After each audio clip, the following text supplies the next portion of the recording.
அனைவருக்கும் வணக்கம். இன்னைக்கு நம்ம காஸ்ட் அக்கவுண்டிங் 2 அப்படின்ற சப்ஜெக்ட் கீழே இருக்கக்கூடிய ஒரு எக்ஸசைஸ் நமக்கான ஆன்சர் வந்து பார்ப்போம். Chapter 7 job batch and contract costing. Topic வந்து பார்த்தீங்க அப்படின்னா கான்ட்ராக்ட் காஸ்டிங்லேருந்து ஒரு கொஸ்டினுக்கான ஆன்சர் வந்து பார்ப்போம். பப்ளிகேஷன் இஸ் மார்க்கம் publication, page number 7.85, exercise number 1. From the information given below prepare the contract account. இருக்கக்கூடிய டீட்டெயில்ஸை பேஸ் பண்ணி நம்ம எப்படி வந்து கான்ட்ராக்ட் லெட்ஜர் அக்கௌண்ட் ப்ரிப்பேர் பண்ணலாம் அப்படின்றத பார்ப்போம். இதில் வந்து பார்த்திங்கன்னா material bought from market, material issued from stores, material returned to stores, wages, direct expenses, works on cost 25% of direct wages, அதாவது ஒர்க்ஸ் ஓவர் ஹெட்ஸ் வந்து டைரக்ட் வேஜஸ், அதாவது வேஜஸோட அமௌண்ட்லேருந்து 25% எடுக்க சொல்லியிருக்கிறாங்க. அடுத்தது office on cost 10% of prime cost. First நம்ம prime cost கண்டுபிடிக்கணும். அந்த வேல்யூலேருந்து 10% வந்து ஆஃபீஸ் ஓவர் ஹெட்ஸுக்கு நம்ம எடுக்கணும். அதுக்கு அடுத்தது கான்ட்ராக்ட் ப்ரைஸ் வந்து ஒரு 6000 கொடுத்துருக்குறாங்க. ஸோ இந்த டீட்டெயில்ஸை பேஸ் பண்ணி நம்ம எப்படி வந்து கான்ட்ராக்ட் லெட்ஜர் அக்கௌண்ட்டை எப்படி ப்ரிப்பேர் பண்ணலாம் அப்படின்றத பார்ப்போம். ஃபஸ்ட்டு நம்ம கான்ட்ராக்ட் லெட்ஜர் அக்கௌண்ட்டை ப்ரிப்பேர் பண்ணுறதுக்கு முன்னாடி இந்த works over heads, office overheads, இதுக்கான அமௌண்ட் எல்லாம் கண்டுபிடிக்கக்கூடிய காஸ்ட் ஷீட் வந்து நம்ம கண்டுபிடிக்கணும். அப்போ ஃபஸ்ட்டு ஸ்டெப் வந்து காஸ்ட் ஷீட் நம்ம ப்ரிப்பேர் பண்ணணும். காஸ்ட் ஷீட்டில் அது பர்டிகுலர்ஸ் ருபீஸ் காலம் கிரியேட் பண்ணிக்கலாம். ஃபஸ்ட்டு மெட்டீரியல் கன்சியூம்டு கண்டுபிடிக்கணும். அதுக்கு வந்து material bought from market 1500, material issued from stores ஒரு 500, ரெண்டுத்தையும் ஆட் பண்ணோம் அப்படின்னா நமக்கு வந்து 2000, 2000 கிடைக்கும். இதில் நம்ம என்ன பண்ணணும்னா மெட்டீரியல் ரிட்டர்ன், அதாவது பர்ச்சேஸ் ரிட்டர்ன் வந்து ஒரு 240 இருக்குது. அதை நம்ம லெஸ் பண்ணிட்டோம் அப்படின்னா நமக்கு 1760 வந்து கிடைக்கும். இதுக்கு பேர் வந்து மெட்டீரியல் கன்சியூம்டு அப்படி சொல்லிட்டு நம்ம மென்ஷன் பண்ணிப்போம். அதுக்கு அடுத்தது வந்து பார்த்தீங்கன்னா வேஜஸ்ஸு, டைரக்ட் எக்ஸ்பென்சஸ்ஸு.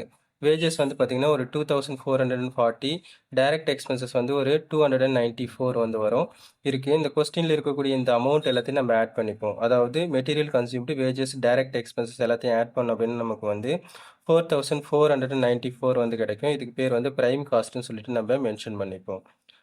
அடுத்தது நம்ம என்ன பண்ணணும் அப்படின்னா ஒர்க்ஸ் ஓவர் ஹெட்ஸுக்கான அமௌண்ட் என்ன அப்படின்றத கண்டுபிடிக்கலாம். இப்போ வந்து பார்த்தீங்க அப்படின்னா நமக்கு ஒர்க்ஸ் ஓவர் ஹெட்ஸ்க்கான அமௌண்ட் வந்து கண்டுபிடிக்கணும். கொஸ்டினில் வந்து works on cost 25% of direct வேஜஸ்ன்னு கொடுத்துருக்குறாங்க. அப்போ டைரக்ட் வேஜஸ் அப்படின்னாலும் வேஜஸ் அப்படின்னாலும் ஒன்று தான். அப்போ வேஜஸ் வந்து 2440. ஸோ அதில் நம்ம 25% கண்டுபிடிச்சோம் அப்படின்னா 610 வந்து நமக்கு கிடைக்கும். 610 ரூபா கிடைக்கும். ஸோ இதுக்கு பேர் வந்து ஒர்க்ஸ் ஓவர் ஹெட்ஸு.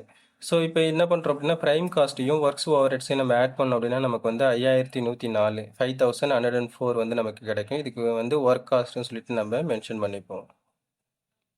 அடுத்த ஸ்டெப் வந்து பார்த்தீங்க அப்படின்னா ஆஃபீஸ் ஓவர் ஹெட்ஸுக்கு நம்ம கண்டுபிடிக்கணும். ஆஃபீஸ் ஓவர் ஹெட்ஸுக்கு என்ன சொல்லியிருக்காங்கன்னா office on cost 10% of prime cost. Prime காஸ்ட்டோட வேல்யூலேருந்து 10% ஆஃபீஸ் ஓவர் ஹெட்ஸுக்கு எடுக்க சொல்லியிருக்கிறாங்க.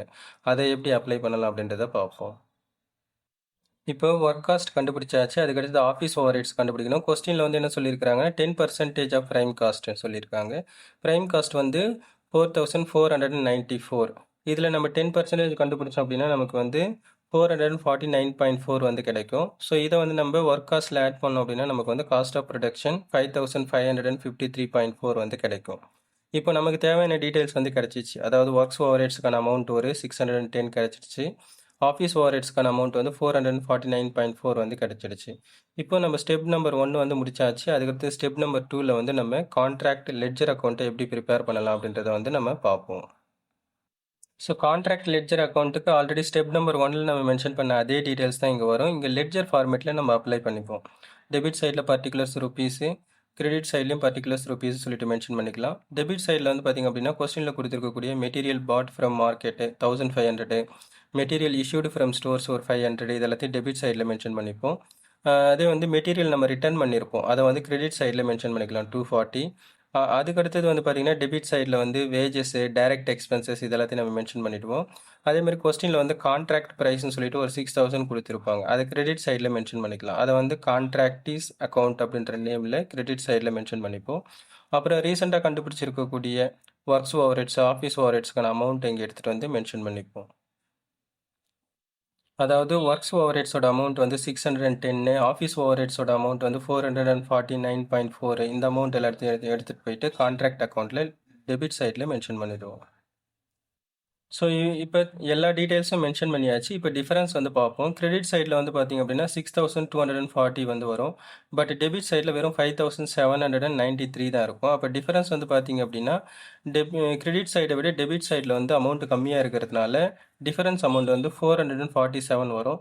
ஸோ இந்த டிஃபரன்ஸ் அமௌண்ட்டுக்கு பேர் வந்து பார்த்தீங்க அப்படின்னா கான்ட்ராக்ட் லெட்ஜர் அக்கௌண்ட்டோட ப்ராஃபிட். அது வந்து ப்ராஃபிட் லாஸ் அக்கௌண்ட்டுக்கு நம்ம ட்ரான்ஸ்ஃபர் பண்ணிடுவோம். தட்ஸ் ஆல், அவ்வளவுதான்.